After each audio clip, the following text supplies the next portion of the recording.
ससत्स्य श्वक सुभद्रिकाम काम्पीलवासिनीम। जिन्हें अम्बा, अंबिका और अंबालिका जैसे विभिन्न नामों से पुकारा जाता है, जो सुभद्रिका और काम्पिल्यवासिनी जैसे नामों से जगत में विख्यात हैं। हम सब उस मां अम्बा के प्रत्येक रूप को प्रणाम कर उनका आवाहन करते हैं। तालुका दांता, जिला बनासकांठा, राज्य गुजरात। यहीं अंबिका वन में आरासुर की पहाड़ियों के दक्षिण पश्चिम में अरावली की पुरानी पहाड़ियों में गब्बर पर्वत पर विद्यमान है अंबाजी माता का ये मूल पवित्र स्थान, जो ब्रह्मांड की सर्वोच्च ब्रह्मांडीय शक्ति का उद्गम स्थल है।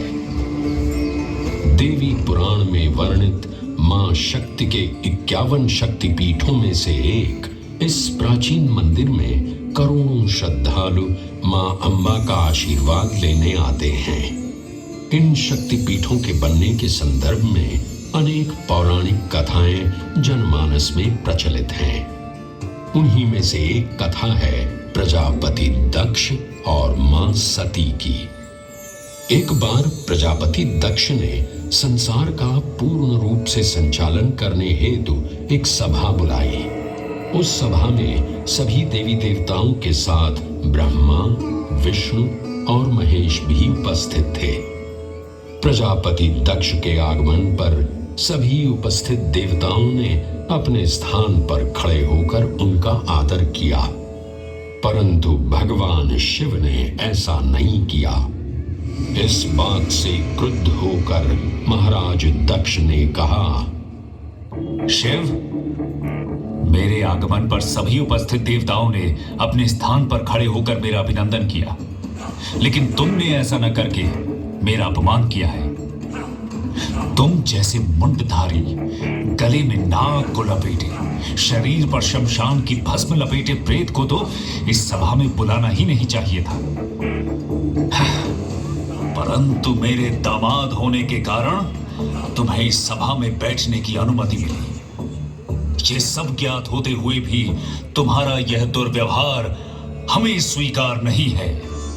हे प्रजापति, अगर आपको ऐसा लगता है कि मैंने खड़े न होकर आपका अपमान किया है, तो मैं क्षमा प्रार्थी हूं। आप मेरी अर्धांगिनी सती के पिता हैं। मैं भला आपका अनादर कैसे कर सकता हूं? मेरे हृदय में आपके लिए सदैव आदर एवं प्रेम ही है। तुम अपने प्रपंचों से मेरी पुत्री सती को भ्रमित कर सकते हो शिव, परंतु मुझे नहीं। मैं अभी तुम्हें इस दुराचार का दंड दूंगा। जाओ, मैं तुम्हें श्राप देता हूं शिव कि इस संसार में अब जब भी कोई यज्ञ का आयोजन होगा, तुम सभी यज्ञों से बहिष्कृत रहोगे। तुम्हें किसी भी यज्ञ में पूजा नहीं जाएगा। प्रजापति दक्ष के इस श्राप से तो मानो जैसे पूरे संसार में पूजा पाठ करना ही निषेध हो गया था। शिव की आराधना किए बिना भला कोई यज्ञ कैसे आयोजित कर सकता है? तब नारद मुनि अपने भ्राता दक्ष को समझाने उनके पास पहुंचे और उनसे कहा, नारायण नारायण भ्राता दक्ष, क्रोध के वशीभूत आपने तो देवों के देव महादेव को ही श्राप दे दिया। ऐसा लगता है कि संसार में ना तो अब पूजा पाठ होंगे और ना ही यज्ञ होंगे, क्योंकि महादेव की आराधना किए बिना तो सब पूजन विधान अधूरे ही रहेंगे। यह केवल आपका भ्रम है भ्राता नारद, केवल भ्रम। आपको और समस्त संसार वासियों को अगर ये भ्रम है कि उस अघोरी शिव के बिना पूजा पाठ या यज्ञ नहीं हो सकते, तो मैं स्वयं ही एक यज्ञ का आयोजन कर सभी की शंकाओं पर पूर्ण विराम लगा दूंगा। नारायण नारायण नारायण नारायण। प्रजापति दक्ष ने कनखल में एक उत्तम यज्ञ का आयोजन किया। उस यज्ञ में सम्मिलित होने के लिए प्रजापति ने ब्रह्मा, विष्णु, इंद्र एवं सभी अन्य देवी देवताओं को आमंत्रित किया, परंतु अपनी बात सिद्ध करने हेतु उन्होंने भगवान शिव और सती को निमंत्रण नहीं भेजा।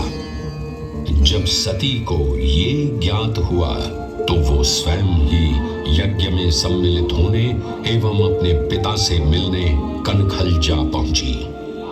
सती को देखकर प्रजापति दक्ष क्रोधित हुए और उन्होंने अपनी ही पुत्री का तिरस्कार करते हुए कहा, जब तुम्हें और तुम्हारे शिव को निमंत्रण ही नहीं दिया गया तो तुम इस यज्ञ में क्या करने आई हो सती? यह उत्तम यज्ञ है, जाओ, यहां तुम्हारी या तुम्हारे शिव के लिए कोई स्थान नहीं है। पिताश्री, आप मेरे स्वामी शिव की निंदा बंद करें। आप ऐसा सोच भी कैसे सकते हैं कि बिना शिव की आराधना किए कोई यज्ञ सफल भी हो सकता है? अगर आप ऐसा सोचते हैं तो यह आपकी बहुत बड़ी भूल है पिताश्री, बहुत बड़ी भूल। भूल?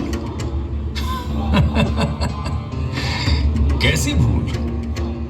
इस यज्ञ में जिन देवताओं को उपस्थित होना चाहिए था वे सभी यहां उपस्थित हैं। यहां संसार को भ्रमित करने वाले तुम्हारे अघोरी शिव की कोई आवश्यकता नहीं है। पिताश्री, मैं फिर कहती हूँ कि शिव निंदा बंद करें। मुझे लज्जा आती है ये कहने में कि मैं आपकी पुत्री हूँ। मैं अब इस देह में रहकर आपकी पुत्री बनना अस्वीकार करती हूँ। मैं अभी इस अग्निकुंड में कूदकर अपनी देह का त्याग करती हूँ।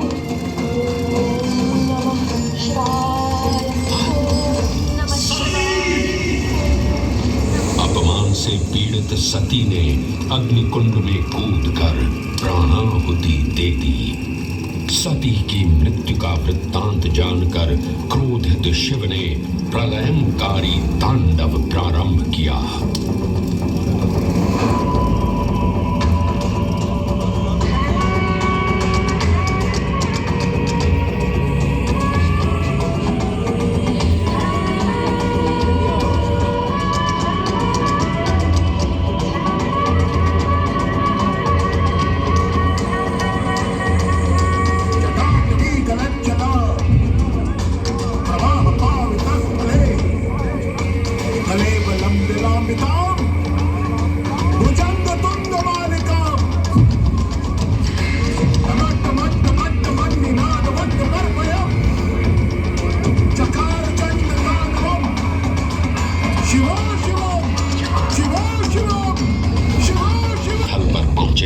और सती की दिव्य देह को अपने हाथों में उठाकर चारों दिशाओं में विचरण करने लगे। पृथ्वी समेत तीनों लोक व्याकुल हुए तो भगवान विष्णु ने अपने सुदर्शन चक्र से सती की दिव्य देह को 51 भागों में विच्छिन्न कर दिया। धरती पर जिन 51 स्थानों पर देवी सती के अंग कटकर गिरे वे सभी स्थान शक्तिपीठ बन गए।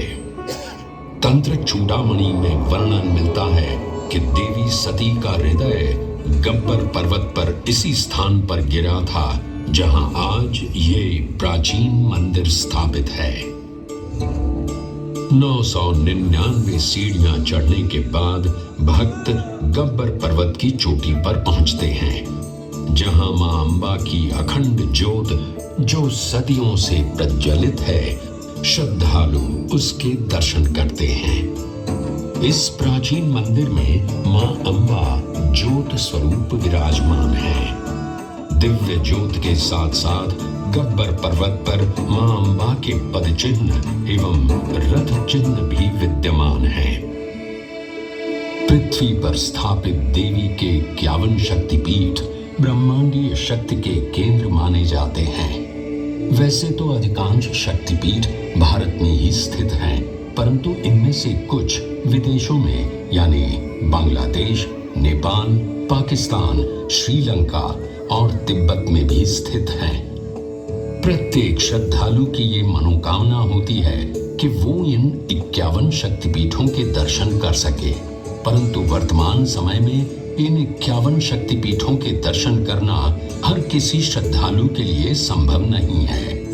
इस असुविधा के निवारण हेतु या कहें श्रद्धालुओं की 51 शक्तिपीठों के दर्शन की मनोकामना भी इस धाम पर पूर्ण हो जाती है। गब्बर पर्वत की 3 किलोमीटर की परिक्रमा में 51 शक्तिपीठों के मूल मंदिरों की प्रतिकृतियों की प्राण प्रतिष्ठा की गई है। ये सभी मंदिर मूल मंदिर की प्रतिलिपि हैं और इनमें वैसे ही पूजा अर्चना की जाती है जैसे कि मूल मंदिर में होती है। मां आद्य शक्ति के वैसे तो अनेक रूप हैं, लेकिन श्री आरासुरी अंबाजी से जुड़ी एक और कथा जनमानस में प्रचलित है, जिसमें मां के दिव्य महिषासुर मर्दिनी के रूप का उल्लेख है। देवी भागवत पुराण में वर्णित ये कथा है महिषासुर की, जिसका संहार मां शक्ति ने किया था। महिषासुर ने ब्रह्मा जी को प्रसन्न कर उनसे